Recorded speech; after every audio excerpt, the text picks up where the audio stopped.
When you receive your survival stove, you'll receive a sturdy box with 2 stoves and extra storage space for fuel and food, cooking utensils, whatever you might choose to put in the box.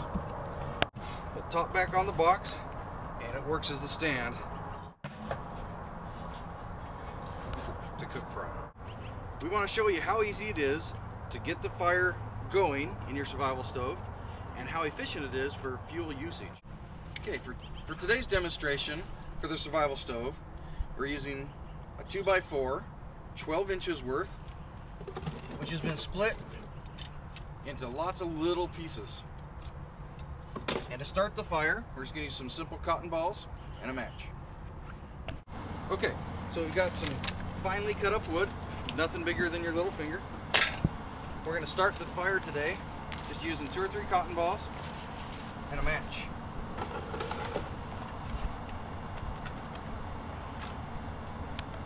Okay, I'm going to start the fire with cotton balls and a match.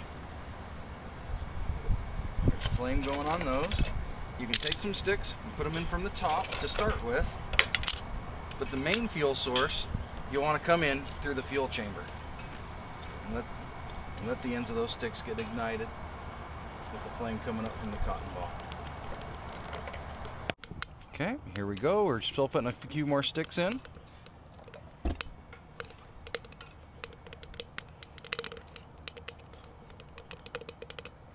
Okay. And shortly after the chamber gets warm, about now, you'll notice as the flames will start vortexing and the smoke will almost disappear. When the survival stove is up and running and doing well, there's almost no smoke being produced. And that's one way you can tell when you're cooking. If your fuel gets short or something isn't going quite right, it'll start to smoke a little bit because the temperature will drop. Okay, we are 3 minutes into after having lit the stove.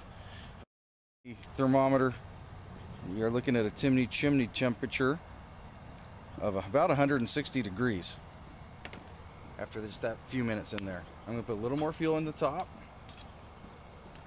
The sticks in the bottom haven't quite caught as well as they could. We'll get that temperature up, and at this time we're going to bring in a little Dutch oven that has a half a gallon of water in it, which we're going to see how long it's going to take to actually heat up. Now notice I have to keep kind of pushing the fuel in. As the ends of the sticks burn, they get out of the combustion chamber, and that's the secret to keeping the fire nice and hot in these, is to keep that fuel pushed to the back of the fire chamber.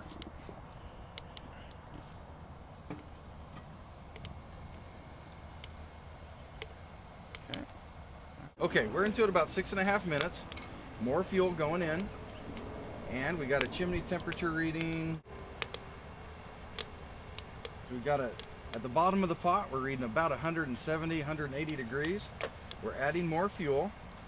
One great thing about our survival stove, if you've ever worked with propane, you know that if there's much of a wind coming, that it'll douse all your heat, and it's really hard to keep a good hot flame going with a propane stove. The survival stove is very, very unique in that all you need to do, if there's a breeze out and you want more heat, is to turn the chimney into the breeze and simply have the wind force more air in the chimney to get a hotter flame.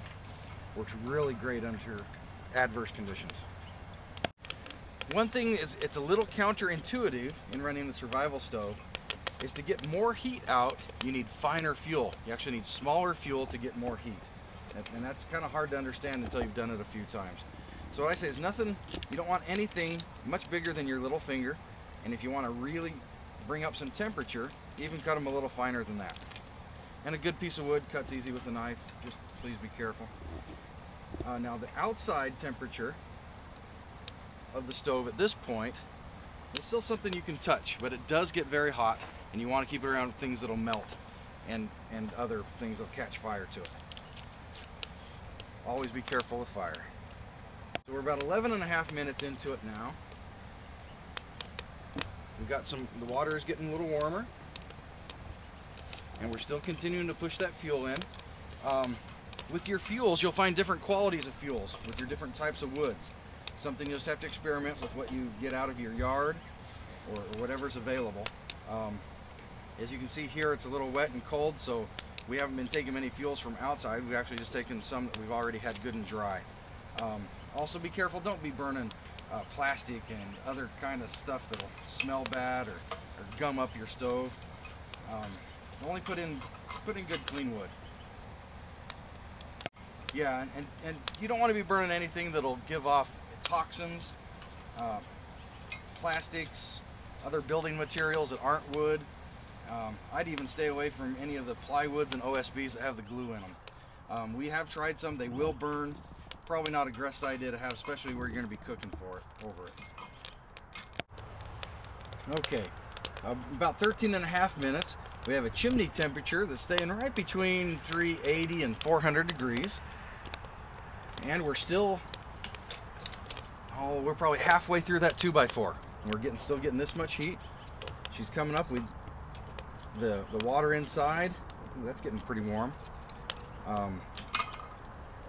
Still getting some smoke, got little bubbles forming on the bottom. Won't be too long until she's at a boil. Okay, we're at 17.5 minutes. You can see she's cooking along really good. 400 and almost 450 degrees on the chimney temperature. And it's about time to put the noodles in. Not quite boiling yet, got good amount of bubbles on the bottom. Getting ready to go. It took 20 minutes to bring a half a gallon of water to a boil and we're sustaining it, and we're still well underneath of a full 12 inches of a 2x4.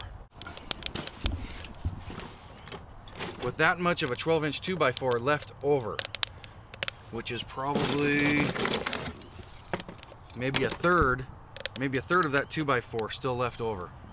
So very efficient for fuel usage.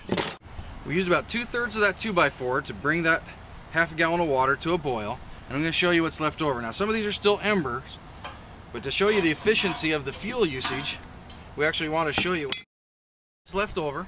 There's still a few coals in here, and the outside is still hot. So if you're doing this at home, use gloves. And that's all that's left over from about 2/3 of a 2x4. And please allow sufficient time for the outside of your stove to cool down before handling it. They do get very hot on the outside. This is still probably right around 200 to 230 degrees on the outside here.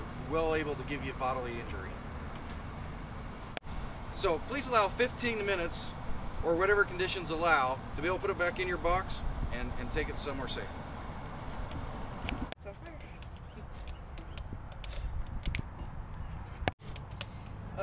This is how I like to use a survival stove.